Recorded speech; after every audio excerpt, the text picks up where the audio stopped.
একদিন রাসূলুল্লাহ সাল্লাল্লাহু আলাইহি সাল্লাম একটা ঘোষণা করলেন, কে আছে আমার এই কথাগুলা গ্রহণ করবা, নিজে আমল করবা, অন্যকে শিখাইয়া দিবা। ফাকালা আবু হুরায়রা রাদিয়াল্লাহু তাআলা আন কুলতু আনা ইয়া রাসূলুল্লাহ। রাসূলুল্লাহ সাল্লাল্লাহু আলাইহি সাল্লামের বিখ্যাত সাহাবী, হাদিস জগতের সম্রাট আবু হুরায়রা রাদিয়াল্লাহু তাআলা আনহু বললেন, হুজুর আমি আছি, আমি আপনার কথা শুনবো, নিজে আমল করব, অন্যকে শিখাইয়া দিব। কোন সাহাবী? এই নামটা একটু শ্রদ্ধার সাথে ভক্তি ভরে বলেন, নাম কি সাহাবীর? কেন জানেন? কারণ পৃথিবীতে বর্তমানে একটি দল আছে যারা নিজেদেরকে বলে শুধু কোরআন মানে, তারা হাদিস মানে না।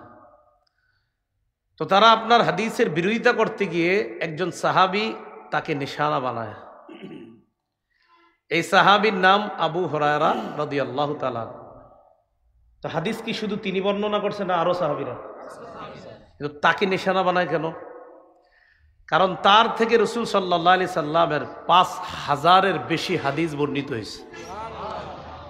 তো তাকে যদি নিশানা বানানো যায় তাহলে হাদিসকে প্রশ্নবিদ্ধ করা সহজ। এজন্য আবু হুরায়রা রাদিয়াল্লাহু তাআলা আনহুর নামটা, এটা মুসলমানদের কাছে অনেক শ্রদ্ধার। তাই তারা আবু হুরায়রা রাদিয়াল্লাহু তাআলা আনহুর ব্যাপারে গত বছরের শুরুর দিকে উল্টাপাল্টা কিছু কথা বলছিল। টানা ২ মাস আমি এটার জবাব দিয়েছি। আপনারা পেয়েছেন আলহামদুলিল্লাহ জবাবগুলা, যে কোরআন মানবো না হাদিস মানবো, না কোরআন হাদিস দুইটাই মানবো, এই ব্যাপারে লম্বা আলোচনা। তো আবু হুরায়রা রাদিয়াল্লাহু তাআলা শুরুর দিকে হাদিস মুখস্থ থাকতো না, ভুলে যেতেন। একদিন মসজিদে বসা রাসূলুল্লাহ সাল্লাল্লাহু আলাইহি ওয়াসাল্লাম মসজিদে আসলেন। আবু হুরায়রা রাদিয়াল্লাহু তাআলা নবীজিকে বললেন,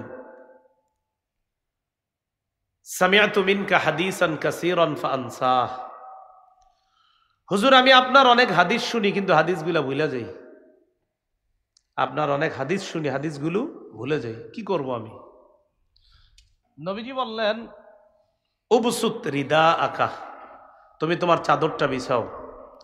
তো এখন চাদর তো নাই কারো কাছে, শীতকাল না, তো শীতকাল হইলে রুমাল টুমাল নিয়ে আসতাম। আচ্ছা আচ্ছা, জাযাকাল্লাহ। তবে তুমি তোমার চাদরটা বিছাও। ফাবাসাততুহু, আমি আমার চাদরটা বিছিয়ে দিলাম। এভাবে বিছানোর পর, এই বর্ণনাটা সহিহ বুখারীর ১১৯ নম্বর বর্ণনা, ১১৯ নম্বর হাদিস বুখারীর। চাদর বিছানোর পর নবী কি করলেন দেখেন, ফাগরাফা বিয়াদাইহি, এইভাবে ২ হাতে চাদরের মধ্যে ঢালার মতো কি জানি ঢাললেন। হাতে কিন্তু কিছু নাই, বাস্তব চোখে দেখা যাচ্ছে কিছু নাই। তো আসলে কি ডালছে আল্লাহ ভালো জানে, আর নবীজি জানেন যে এইভাবে কেন করলেন। স্বপ্নেও যদি এরকম আপনাদের কাউরে নবীজি করে দেয় তাও কিন্তু লাভ আছে। এইভাবে ঢালার পর রাসূলুল্লাহ সাল্লাল্লাহু আলাইহি সাল্লাম বললেন, আবু হুরায়রা এবার চাদরটা পেঁচাও, বটো। তো চাদর বটস, এভাবে বটার পর বললেন, তুমি নিজের সাথে চাদরটা মিলাও।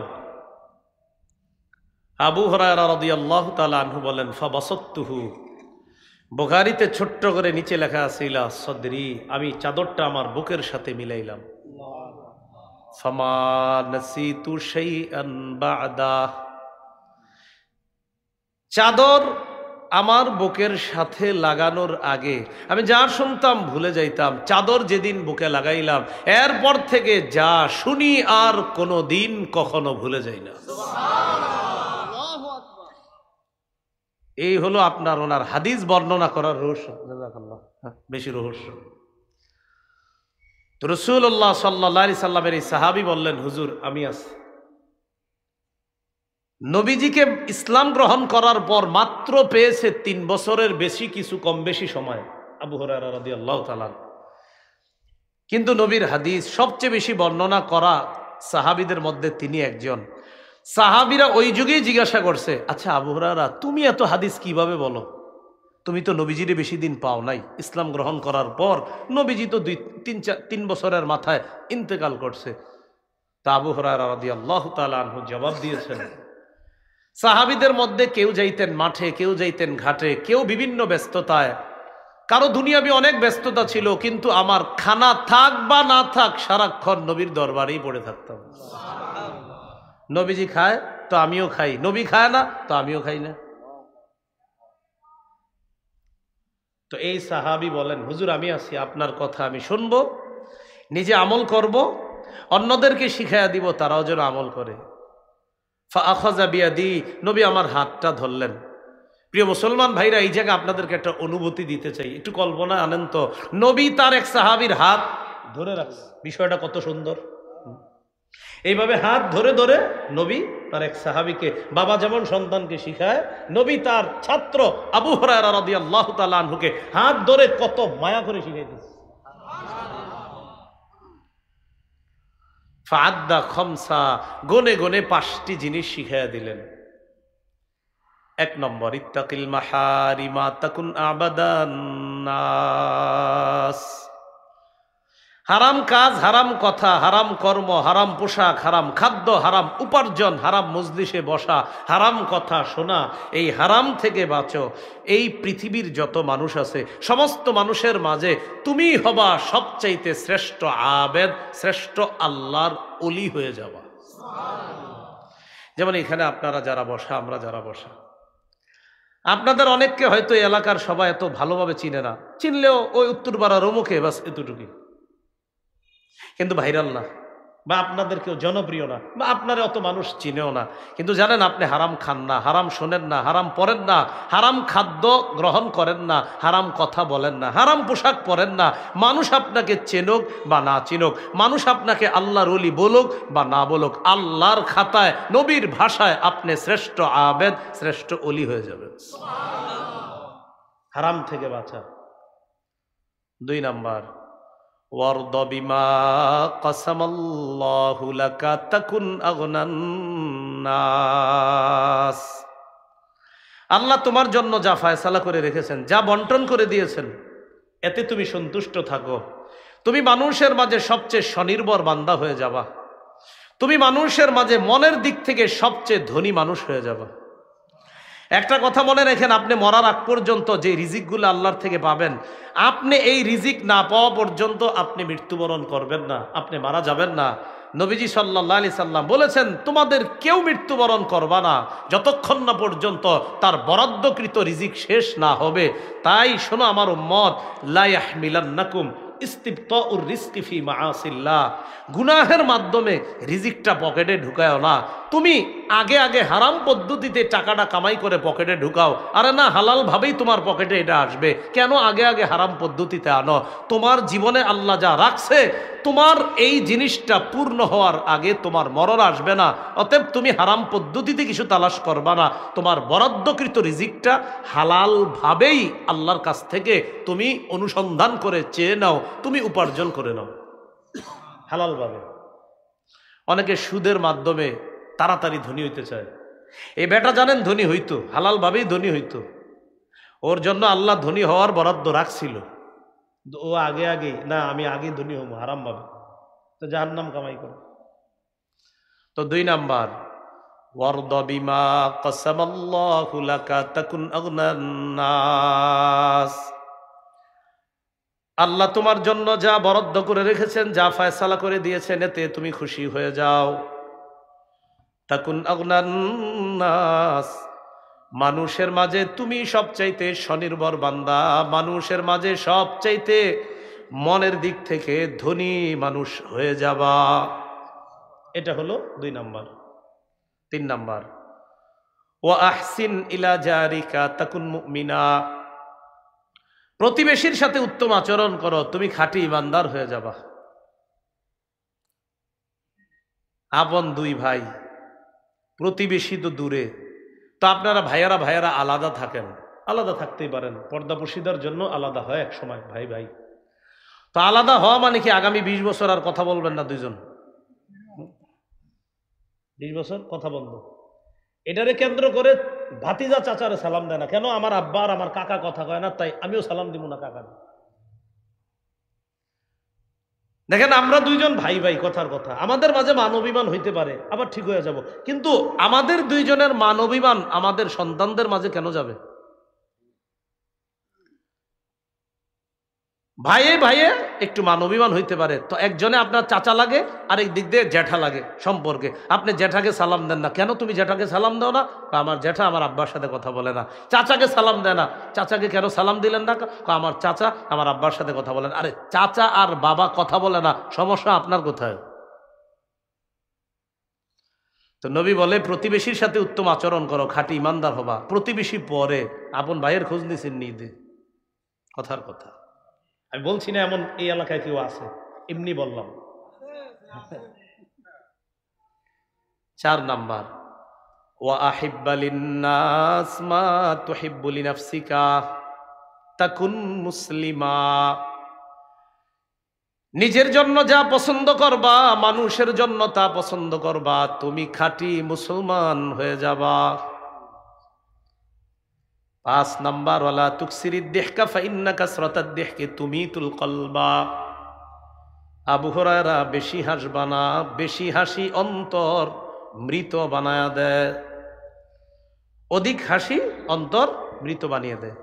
এটা ট্রাই করবেন কিভাবে? মাঝে মাঝে বন্ধুরা খুব হাসাহাসি করেন, অনেকক্ষণ হাসাহাসি করতে করতে করতে করতে দেখবেন নামাজ পড়তেও আর ভাল লাগে না, কারণ আপনার দিল এমন মরছে, অন্য কিছু আর তেমন ভাল লাগে না, খারাপ লাগে। হাসা নিষেধ না, অতিরিক্ত অট্ট হাসি তো নিষেধ। হাসি তো 3 প্রকার, আর তাবাসসুম মুস্কি হাসা, আর দেহকু স্বাভাবিক হাসা, আল কহকহা অট্ট হাসি দেওয়া, অট্ট হাসি তো নিষেধ। দেহকুন স্বাভাবিক হাসি ঠিক আছে, আমাদের নবীজিও স্বাভাবিক হাসতেন। মাঝে মাঝে স্বাভাবিক হাসতে হাসতে আল্লাহ রসুলের সামনের দাঁত মোবারক গুলোও দেখা যাইত। সুবহানাল্লাহ। এর মানে অট্ট হাসি না। তাহলে 5 নাম্বার, বেশি হাসলে অন্তর মরা বানায় দেয়। প্রিয় ভাইয়েরা, এই হাদিস থেকে 5টি জিনিস শিখলাম, যদিও হাদিস থেকে আমাদের উদ্দেশ্য একটা আলোচ্য বিষয়ের সাথে, সেটা হলো গুনাহ ছেড়ে দেওয়া, হারাম কাজ ছেড়ে দেওয়া, নিষিদ্ধ কাজ ছেড়ে দেওয়া। এটা জানতে গিয়ে আরো 4টা জিনিস জানছি। 1 নাম্বার, হারাম থেকে বাঁচো, শ্রেষ্ঠ আবেদ হবা। 2 নাম্বার, তোমার জন্য আল্লাহ যা বরাদ্দ করেছেন এতে সন্তুষ্ট হও, মনের দিক থেকে ধনী হয়ে যাবা। 3 নাম্বার, প্রতিবেশীর সাথে উত্তম আচরণ করো, খাঁটি মুমিন হয়ে যাবা। 4 নাম্বার, নিজের জন্য যা পছন্দ মানুষের জন্য এটা পছন্দ করবা, খাঁটি মুসলমান হয়ে যাবা। 5 নাম্বার, আবু হুরায়রা, বেশি হাসবা না, বেশি হাসি অন্তর মৃত বানিয়ে দেয়। প্রিয় ভাইয়েরা, যুবক ভাইয়েরা, অনেকে আছি আমরা, মাঝে মাঝে 4-5 জন একসাথে হইলে, আমি বলছি না হাসাহাসি করা একদম নিষেধ, আপনি হাসবেন, লিমিটের মধ্যে হাসেন, কিন্তু এত পরিমাণ হাসেন যে হাসতে হাসতে ওই মজলিসটা শয়তানের মজলিসে রূপান্তরিত হয়ে যায়। এর মানে শয়তান আপনাদের চারদিক থেকে ভয়ঙ্করভাবে ধোঁকা দেওয়ার চেষ্টা করে। আল্লাহ আমাদেরকে হেফাজত করে। তাহলে গুনাহ ছেড়ে দিব, গুনাহের কাছেও যাব না, বলেন ইনশাআল্লাহ। সহিহ বুখারীর বর্ণনা, 2766 নম্বর হাদিস, 2766। এই হাদিসে রাসূল সাল্লাল্লাহু আলাইহি সাল্লাম 7টি অপরাধের কথা বলছে, যে 7টি অপরাধ আমাদেরকে ধ্বংস করে ছাড়বে। কয়টি অপরাধ? এই 7 অপরাধের কথা জানবো। জানার পর যদি আমাদের মধ্যে অপরাধগুলা কেউ না করি, ভবিষ্যতে করব না, আর কারো মধ্যে এই অপরাধ থাকলে আমরা ছেড়ে দিব, বলেন ইনশাআল্লাহ। قال رسول الله صلى الله عليه وسلم اجتنبوا السبع الموبقات। নবী বলেন 7টি ধ্বংসাত্মক অপরাধ থেকে বাঁচো। 7টি অপরাধ এমন যে অপরাধগুলা মানুষকে ধ্বংস করে দেয়। قالوا وما هن يا رسول الله, এই 7টি অপরাধ কি আপনার কাছে জানতে চাই। নবীজি বলেন 1 নাম্বার, আশ-শিরকু বিল্লাহ, আল্লাহর সাথে শিরক করা। আল্লাহর সাথে শিরক করা। শিরক কি জিনিস সহজে বুঝেন। 30টা রোজা রাখছেন, ঈদের দিন আপনার আপন আব্বার কবর জিয়ারত করতে গেছেন,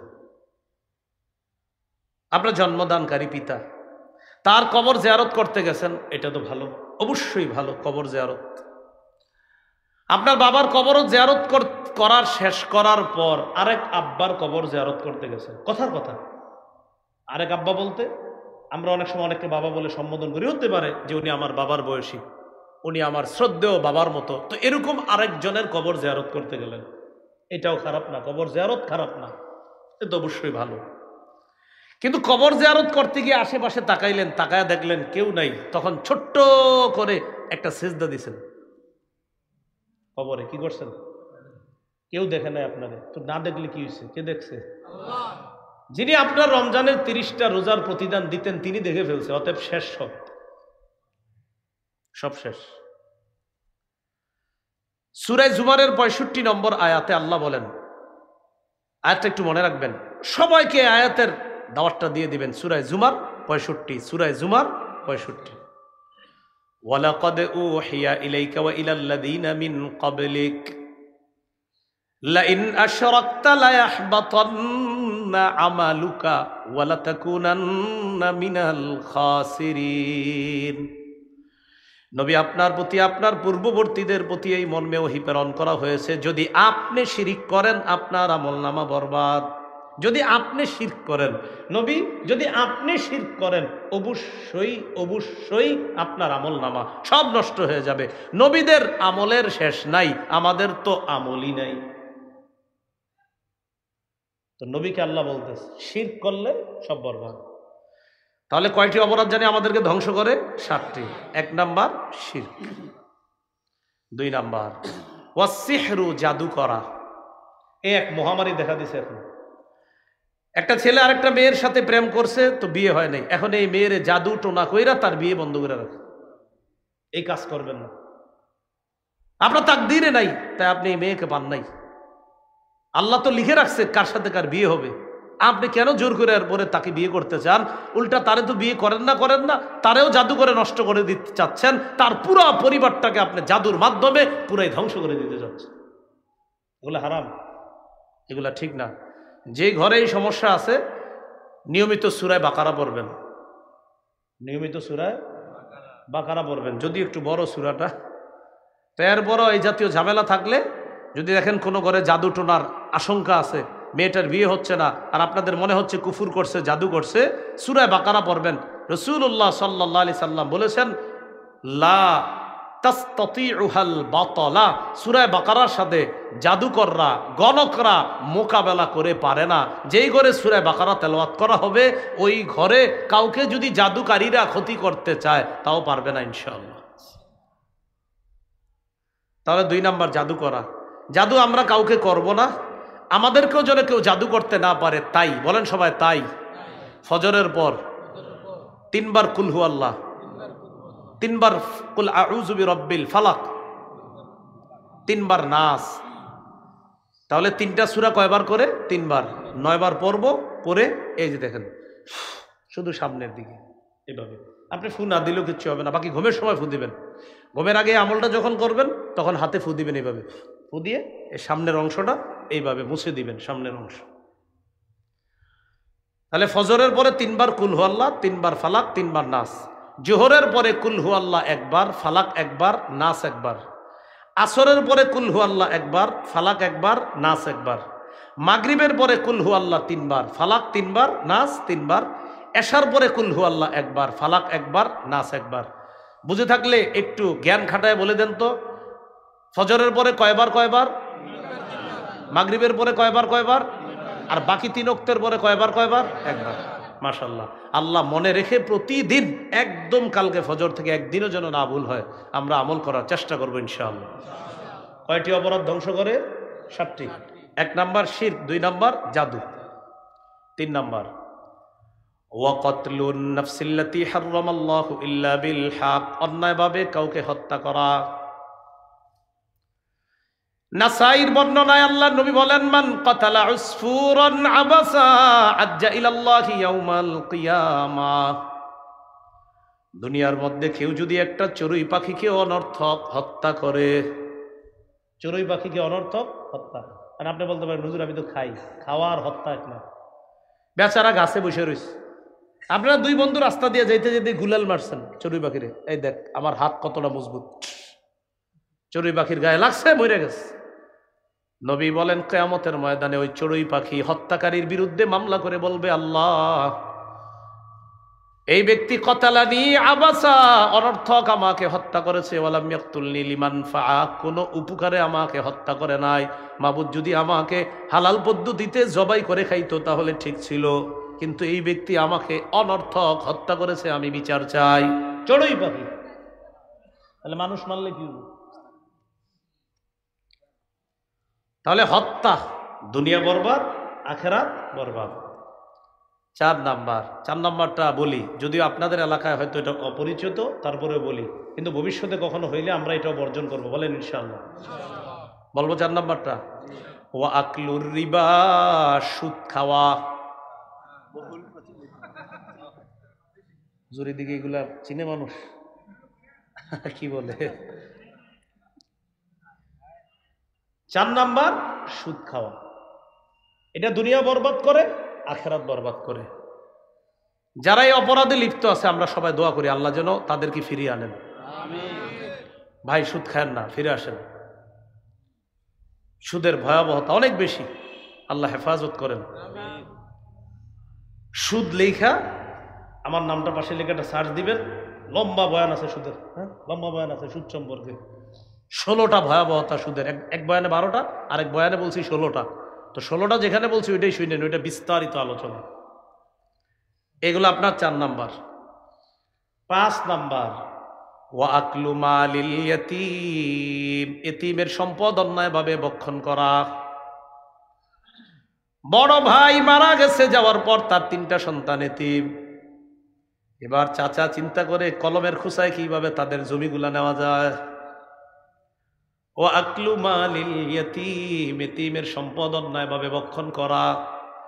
আল্লাহ বলেন, ইন্নাল্লাযীনা ইয়াকুলুনা আমওয়ালাল ইয়াতামা যুলমা ইন্নামা ইয়াকুলুনা ফি বুতুনিহিম নারা ওয়া সায়াসলাউনা সাঈরা।